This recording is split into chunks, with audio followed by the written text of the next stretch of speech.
Hey, welcome back to the channel. So here's an interesting fact about me. I love to watch story times on the internet, and I came across this guy talking about how his 20-year marriage abruptly ended, and I wanted to watch it together so we could discuss. So let's check it out. All right, here we go. Part one, how my seemingly perfect marriage abruptly came to an end. So I met my ex-wife June 5th, 1997, at about 3 o'clock in the afternoon. I was working at the men's warehouse. And actually, my father was working at the same store that I was working in. We worked there together. And so when I got to work, she showed up with her father. Her father was looking to buy a suit, I think for a graduation or something like that. So, we, working the sale, doing what we do. And, but I'm looking at her like, man, she kind of nice, so we kind of flirting back and forth, or at least I'm flirting, you know what I mean? But I think she picking up the vibe. Okay, so the first thing I noticed is that he has some kind of tape or something on his neck. I hope he's not about to say that she tried to choke him or unalive him or something in this story. I don't know, but I find that very interesting that he has some kind of tape on his neck. But let's continue to watch.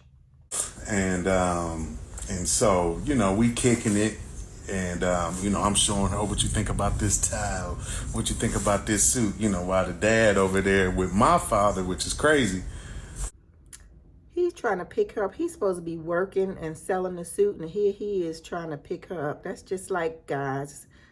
You go in to do your business, and here they come. What you think about this? What you think about that? But whatever. Let's keep watching. Looking for, whatever suit he wants. So dad winds up buying the suit. So when she's leaving, she's in the car in the back seat with her father. And for whatever reason, I think me and a couple of the other guys were standing outside. So when she was driving off, she waved at me like goodbye. And then I'm like, yo, I came back in like, yo, that chick want me, bro. Like she digging me, doc, right? And they like, man, that girl ain't thinking about you. But then I realized I never got her name or her number. That's why she waved at you. She was letting you know, I'm leaving. Are you going to ask for my number? He just missed the whole clue she was trying to give him. But the cool thing is, whenever you buy a suit, had to get alterations done. And you have to write your information down on an alteration ticket. So then I realized the number is on the alteration ticket. So I'm like, yo, this is crazy. But back in those days, folks had house phone with, an answering machine. So I called the house, and guess who voice pop up on the answering machine? Hers. Like, oh, you've reached blah, blah, blah. Leave a message. So then I left a message like, oh, the suit will be ready a little earlier than expected. And, I gave the information on when the suit was going to be ready. And it's crazy because that day when I met her, I even remember what she had on. She had like brown braids. She had like these brown silky pants on and a brown top. Man, she was ready. And she was like 19 years old, young. I think I was 21 at the time. She was 19. So I don't remember if it was a day or a couple of days later, the suit is ready. And it just so happens, and like I said, you never know how fate will work. And there's a couple areas in this story where just fate takes over, if you understand what I'm saying. But it turned out that she came back to pick up the suit. So he says that it was fate that brought her back in the store to pick up the suit. Do you think it was fate that brought her back in to pick up the suit, or that she really was digging him, and because he did not get her number, she felt that she had to come back in to give him a second chance. He calls it fate. I think she knew what she was doing. Let's keep watching. So she walks in the door, and immediately I recognize who she is. And I'm like, yo, you came back. Like, that was the exact words that I used. Yo, we need to go out. And in Detroit, during that time, I think it was like, it's like the Detroit Grand Prix was, I think, that weekend or something. Something was going on that weekend. And I was like, yo, we need to get together. Like, let's go downtown, hang out. Like, for whatever reason, I was excited. And I don't use, and I, at that time, I didn't usually respond to women that way, but it was just something about her. We just really clicked. And then, you know, I officially got her name, got her information, number, everything, right?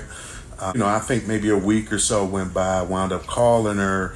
We went on a date and had a fantastic time. We went to Greektown in Detroit for our first date. I took her to like a pizza place. I forget the name of the pizza restaurant. It was like Nikki's Pizza or something like that, like Detroit style pizza. And so we went, had pizza, and then I took her over to the Renaissance Center. It was crazy. Now thinking back, she was only 19. And I took her to the Renaissance Center and we had drinks. I was 21. And man, I guess she was drinking underage, but I never thought about that till just this moment right now. And just had a great time. And I remember letting her parents know, like, I'm not gonna have her out too late. I'll get her back home, you know, decent time or whatever. You know, I was a man of my word. You know, we had a great date, took her back home. We kissed, and, you know, it was a, you know, typical, wonderful first date, you know. But literally, after that first date, we were locked in.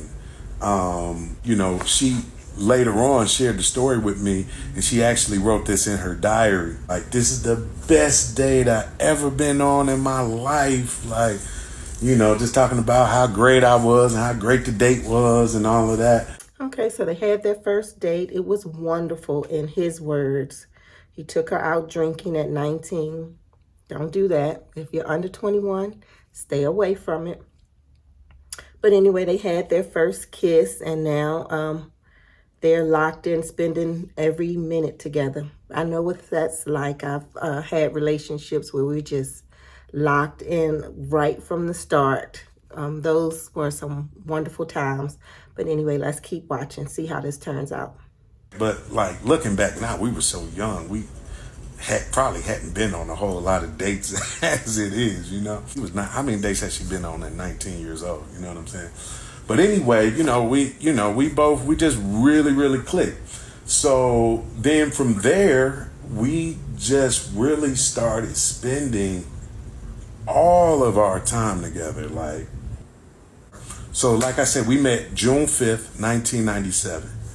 Every month after June, for that first year that we were together, we celebrated 1 month anniversary, 2 month anniversary, like whatever day was the 5th was, like July 5th, 1 month anniversary, August 5th, 2 month anniversary, September 5th, like every month. I'm talking about, we got gifts for each other. Like, we went out, like every month on the 5th, we celebrated for the next month anniversary. You know, obviously, once we got to the next June 5th, we celebrated, 1 year anniversary.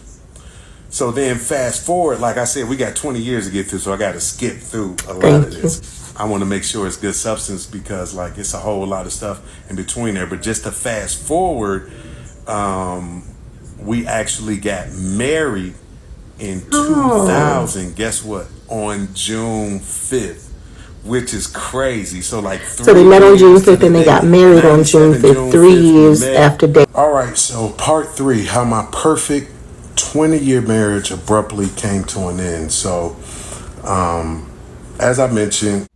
So he just said part 3, but really it's part 2. I guess he made a mistake, but this is the second part. I don't want y'all to think we missed anything because this is part 2, but he mistakenly, I guess, said part 3. Let's keep watching. June 5th, 1997, I met my now ex-wife. June 5th, 2000, we get married. Now, just to rewind, and I'll never forget this to this day. She stopped me one day, and we were grocery shopping or something like that, hanging out. And she stopped me, looked me in the eyes, and she said, "Are you sure you want to do this with me? Are you sure you want to get involved with me? Because I have a lot of problems." Now, obviously that's a huge red flag, but at the time, I didn't think of like, I'm just in love with this girl. We having a great time. And so, hold up. So if somebody says to you, "Are you sure you want to get involved with me because I have a lot of problems?" What would you do? I think I would at least say, "What kind of problems? What are you talking about?" But I know what this is. Men have this hero complex. They think they can fix anybody. And so his hero complex is making this decision for him. Let's keep watching. I would at least ask, what kind of problems? I didn't think what was to come with that statement. I have a lot of problems. But I just responded to her like, "Look, I'm with you. We're together. Like, I'm ready. We already having a great time. I enjoyed her company. We were inseparable at that time." And so, I'm like, "Let's do it. I'm not worried. Whatever problems you got, I can help you through it. We can see our way through it." So anyway, fast forward, June 5th met, June 5th, 2000, we get married. She had just graduated in 2000, same year we got married. She had just graduated from University of Michigan. And I was going to Eastern Michigan University, tried out for the football team, made the team, but actually never played, but that's a whole nother story. But so she graduated, we get married, and then we're thinking, at the time we were living on campus at University of Michigan in Ann Arbor. So then we're thinking, okay, like, what are we gonna do? Like, cause we love to travel. Like, that's interesting. They got married and they were able to live on campus. Both of us always just love at to travel. her university. So like, I didn't know what you are we could gonna do do? that. Where do we That's want to go? interesting. And so we both decided, and we were looking at different programs that were available, like Peace Corps, AmeriCorps. We were thinking about going somewhere overseas. Like, immediately after we got married, once she was done with school, we wanted to take a trip abroad. We wanted to go somewhere. And at the time when she graduated, even though I was older than her, I didn't go to college until later, but I wound up dropping out because she was putting pressure on me, like, you need to provide for us. Now, this was before we were married that I dropped out of school. She was like, "You need to provide for us. I need money. I don't want to feel like I have to go to my parents, this, that, or the other." So I start working. I got a job, and that was a huge mistake on my part, dropping out of school. But work was picking up and progressing. And now that we're married, now we're moving abroad. And so we chose California. We found a great program, an AmeriCorps program, which is similar to Peace Corps, except so it's just she graduated college, but he dropped out to take care of her. Again, so we chose California. Complex. I love California. I had visited there once, San Jose, and then so we decided we picked a program in San Jose, California. So we went out there and basically moved everything. Like, we just left whatever we had in Michigan and just uprooted and moved to California. Now, this is the first of 3 times that we uprooted and just left everything behind and went to a new state, town, whatever. This is the first of 3 times. So we went to California, and got into the AmeriCorps program and had a phenomenal time. Probably one of the best times of my life for sure. I would think she would say the same. You know, going to the beach, the weather's perfect every day.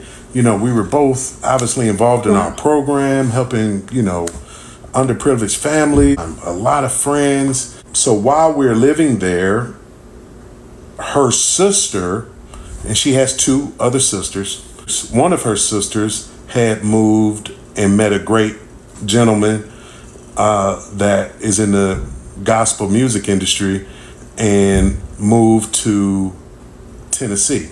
Well, just outside of Nashville, a little town called Murfreesboro. So the sister's all excited. She is like, just loves being around her family. So now that she's got this great husband, she's moved to Tennessee. She's trying to get the rest of her family to come. So they invited us to come visit. We go to Tennessee, take a break from our program in California. We fly to Tennessee. Had a phenomenal time with them in Tennessee, and they were just starting a church in Tennessee.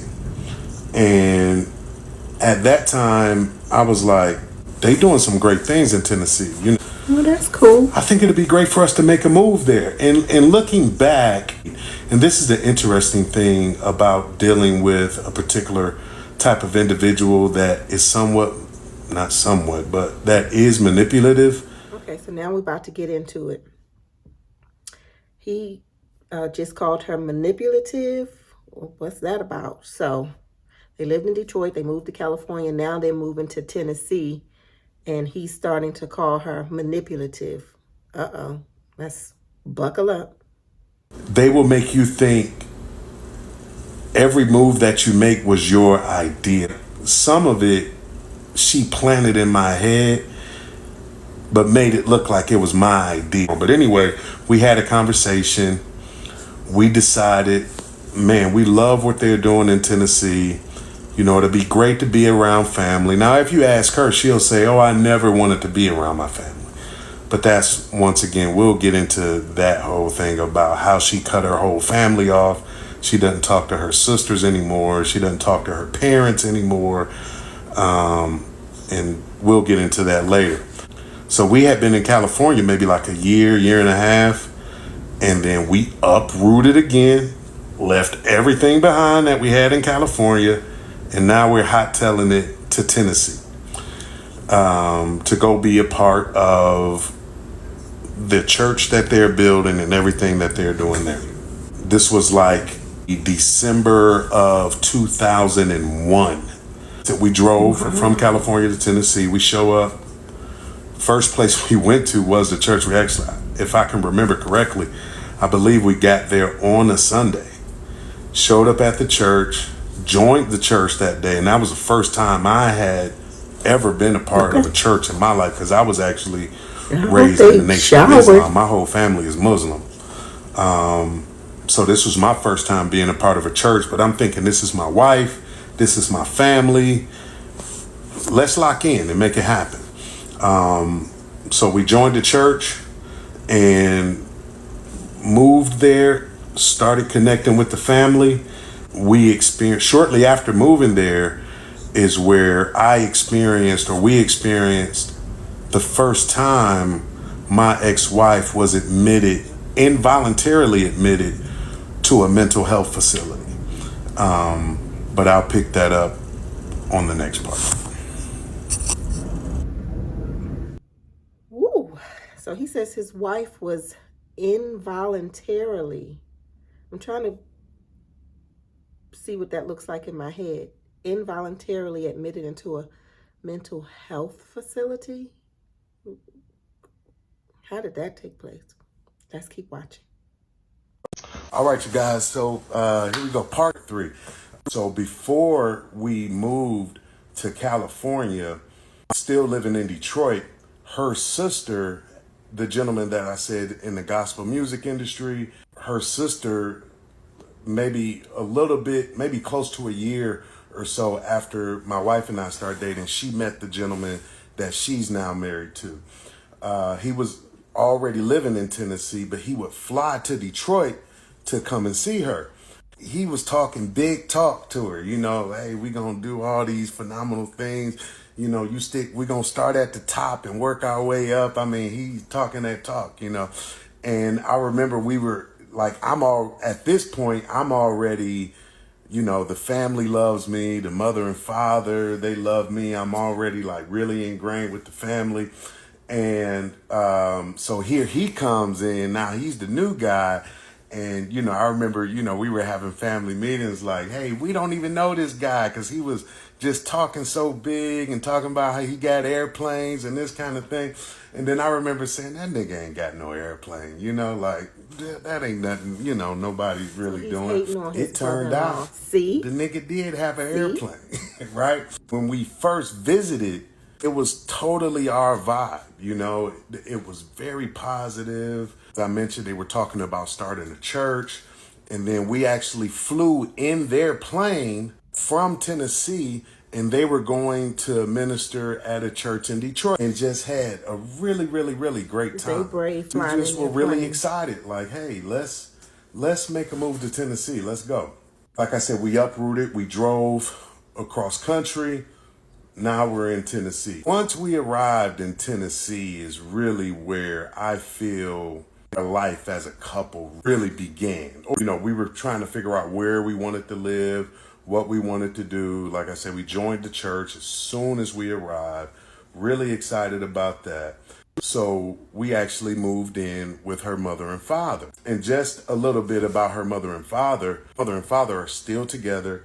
I still have a great relationship with her mother and father. And they were one of the first couples that I had ever seen that were actually still together. During our dating years, their mother, you know, would fix him dinner and really cater to her husband. It was just a really great family atmosphere. And it made me feel that, you know, their daughter, who I was dating, she's got a great family. She's got great parents. They're still together. First time I had ever seen that, because I came from where my father was a single father and raised me. But I always felt and knew that I wanted a family. So that's true. So men do, when they are considering marrying a woman, they do look at her family upbringing, how the parents, you know, relate to each other and how her upbringing was. So he sees that her mom is catering to her dad and they have a tight-knit family. So he's like, yeah, this is the kind of woman that, you know, I want to be all in. And he really was all in with her. So let's keep watching. So seeing that in her, you know, how great her family was, you know, really made me feel that this is the right decision. Like, this is the girl that I want to be with. So we went and stayed with her mother and father. They were great about it. Everything was cool. Shortly after we moved in, there were some things that started to happen. And this is the part where I'm a little like, man, do I really want to tell this part? Because, like, I don't want to put other people's business out there, but I don't think story. You don't start I don't think they would story. mind. Look, you just do what you got to do. We'll just get into it. I mean, I can delete the video if somebody feels a certain way about it. So we're living with their mother and father, and at the same time, she has her other sister moves in. So as I mentioned, she has two sisters. The sister who married the gentleman in the gospel music industry, really phenomenal, phenomenal artist. Like, her other sister had recently got divorced. She wound up moving to Tennessee as well from Detroit, and she moved in with the mother and father as well. So we're all in the house together. So now I'm leading up to the first huge event where my ex-wife was first admitted to a mental health facility. So what I've learned over the years is she goes into what I call or what I've titled, just based on research, trying to figure out what is going on with this girl. She goes into what I call manic episodes. And it's usually built up from really stressful events that happen.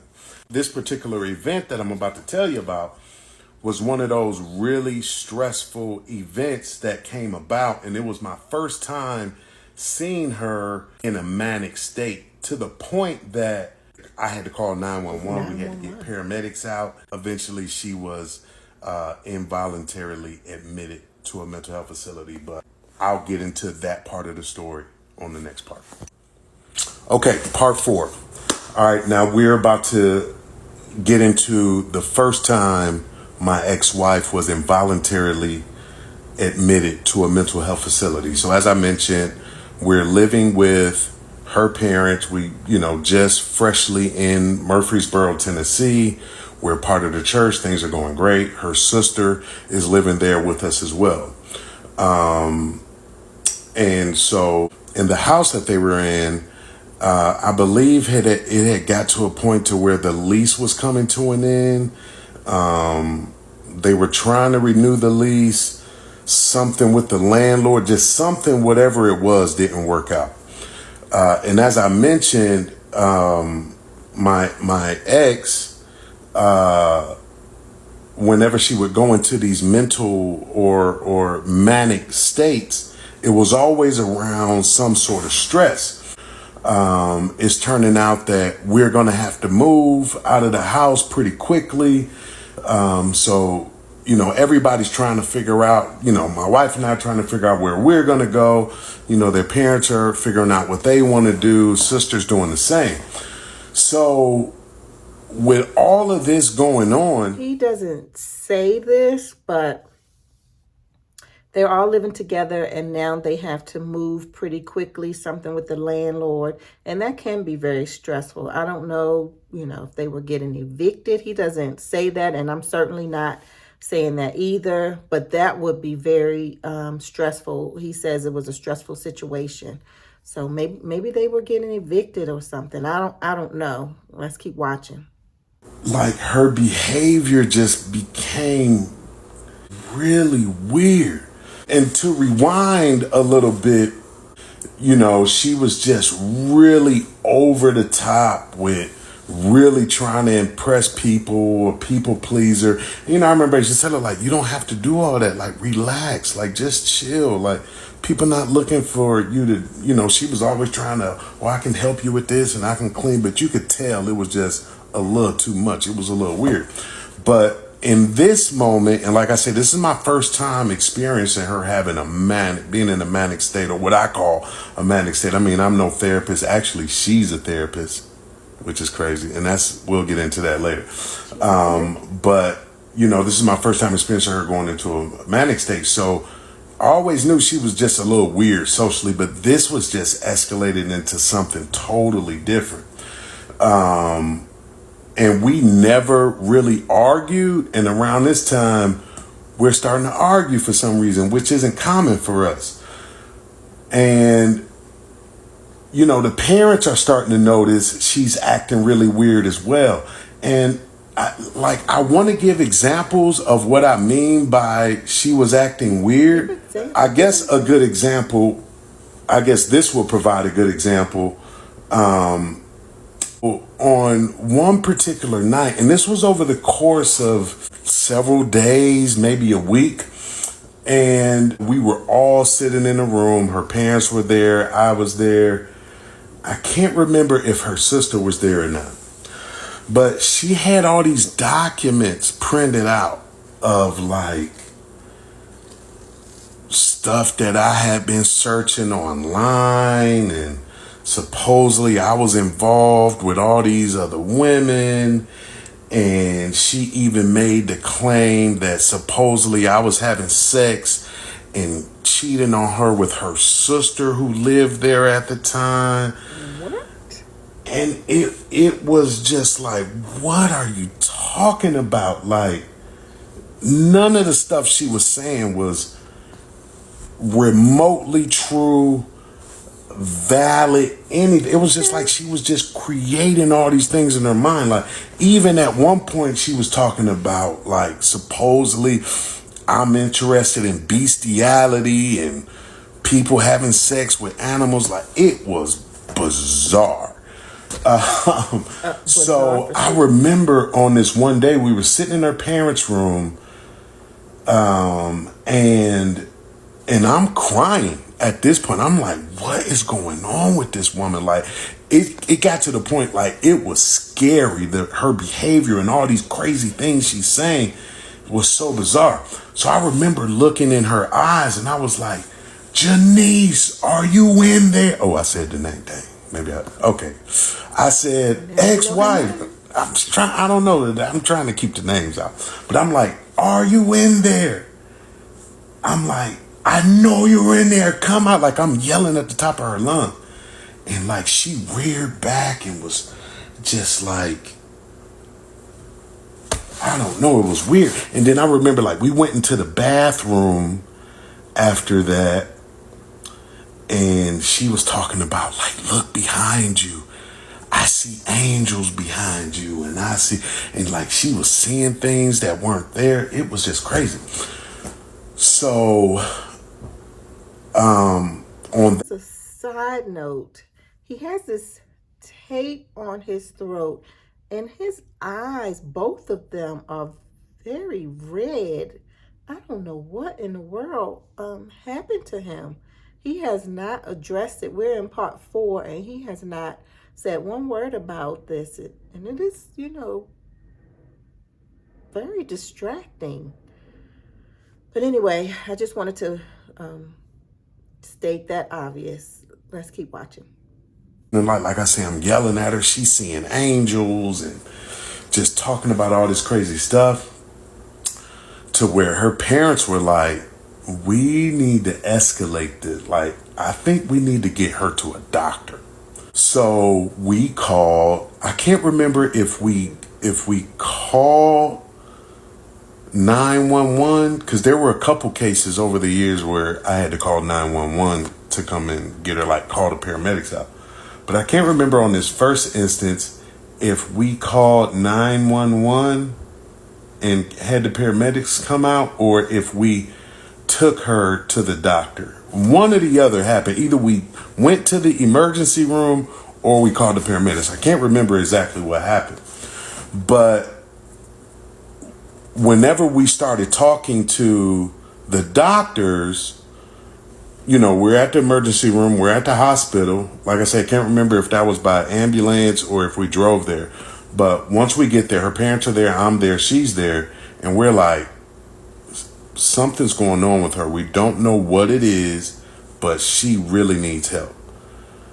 And she started telling the doctors, I'm not the one that needs help. He's the one that needs help. Like, he's crazy. At this point, like, I love this woman so much, I'm willing to do anything to help her get help. So it was like, look, if you want me to be evaluated, and that was kind of the agreement, like, if you want me to be evaluated, I'll let them, whatever this evaluation is, talk to me as long as you talk to them. Right? So she agreed to that. That was the only way we were able to get her to actually go and talk to an actual doctor. So now we're both getting evaluated at this point. And I'll tell you what happens on the next part. All right, here we go. Part 5, how my perfect marriage abruptly came to an end. My 20-year marriage abruptly came to an end. So where did we leave off? We're at the hospital, right? So before we get into what transpired at the hospital, I want to rewind a little bit and give a little bit of context that's going to tie in later on into the story. So obviously, as I mentioned, this is my first time experiencing my now ex-wife going through what I've called a manic episode, or going through in a manic state. I learned over the years is whenever she would get into this, have these manic episodes, she would also get hypersexual. Like, the sex would just be through the roof, completely uninhibited. And we were already, like, very compatible intimately. But whenever she would get into these manic states, it was just on another level, if you understand where I'm coming from. And so now I will admit, this was very selfish on my part, but in navigating life with her over the years of dealing with the manic episodes, the hypersexuality I always felt was my treat for dealing with that. Like, at least I could get, some crazy sex out of this, which is very selfish on my part. I admit that, but I mean, it is what it is. So in the midst of everything that happened that I mentioned that led us to now being in the emergency room, the sex was just like, and this was the first time I experienced the hypersexuality, and it was just crazy. So now we're at the hospital, and the only way that she would agree to be seen is if the doctor saw me. So I'm there, her parents are there, and at this point we're like, whatever we have to do to get her to care or get whatever it is that she needs, we're willing to do it. So I agree, like, no problem. Like, I'll be evaluated just as long as you guys get her the care that she needs. So the doctors take her to a room, they take me to a different room, and I'm explaining to the doctors, look, the only reason that I agreed to do this is because, like, her behavior has been extremely bizarre, and we're trying to figure out what's going on with her, and the only way that she would agree is if I allowed you guys to talk to me. So thankfully they understood, they let me out. When I came out, I learned from her parents that they decided to involuntarily admit her to their mental health facility. So we're all like, this is like, what is going on? Like, we're praying, hoping that everything is okay with her. But it wasn't the type of situation where they would allow us to sit with her or go in there and be with her. She was pretty much isolated. So we left, went back home. So as I mentioned, at this time, we're also now heavily involved in the church that her sister and her husband had started. And so I believe we were at the hospital. It had to have been a Saturday, because the next day, it turned out that her sister and brother were out of town that weekend, and I was supposed to have led service that Sunday. But with everything that went on, it was just like, this is just too much. So let's just say I didn't make that service, but I had another plan. And I called my brother, who was still living in Detroit at the time. And I said, look, man, some crazy stuff just went on. Like, I don't even know how to explain it. But at that moment, I decided, I'm out of here. I'm leaving. I'm going back to Detroit. So I got all my belongings, everything that I owned, loaded it up in my car, and I said, I'm hot tailing it back to Detroit. So when I loaded up my vehicle, put all my belongings, anything that I couldn't fit in my car, I decided I'm leaving it and I'm gone. Like, this is just too much to bear. So it was really late that night when I loaded up the car. So I said, okay, look, I'm going to get some sleep. I'm going to go to bed. When I wake up the next morning, I'm out of here. I'm on the road. I'm going. I didn't tell anybody what I was doing. I said, I'm out of here. So I go to bed that night, wake up the next morning. Guess what? My car was gone. And I'm like, where is my car? Come to learn, my car had been repossessed. At that point, now I'm stuck. No car. All my belongings were in the car. So now I have nothing. I guess it's a thing of just fate got in the way, right? Because it turned out that because of that, I had no choice but to stay. So he was going to leave, but his car got repossessed. That lets me know that they were having some kind of financial issues. And maybe that's why they had to move, back to the other part. I don't know. So he mentioned fate, and I think this was fate. Let's keep watching. And deal with what was in front of me, this craziness of what was going on with my now ex-wife, and just dealing with all of the madness that was going on. I was trying to run away from it, but now I had to deal with it because I didn't have a choice. And I look back on that situation and I say, like, man, what would have happened had my car not been gone? We had 3 beautiful children, from that time, that crazy day up until now. So many amazing things have happened, so many challenges, good and bad. Like, my life where it is now, like, what would it have been if my car hadn't have been gone that morning when I got up? Because I had every intention on getting out of town, but fate got in the way. So now I'm stuck. Now I got to deal with it. Now we got to figure out what's the next step, and we'll talk about that in the next part. Thanks. He said, I'm out of here. So that was the first 5 episodes. The story is really getting good, so I'm going to get the next 5 episodes up right away. Let me know if you like story times and reaction videos, and we can, keep rocking this way. But I'll get the next 5 episodes up very shortly, so stay tuned.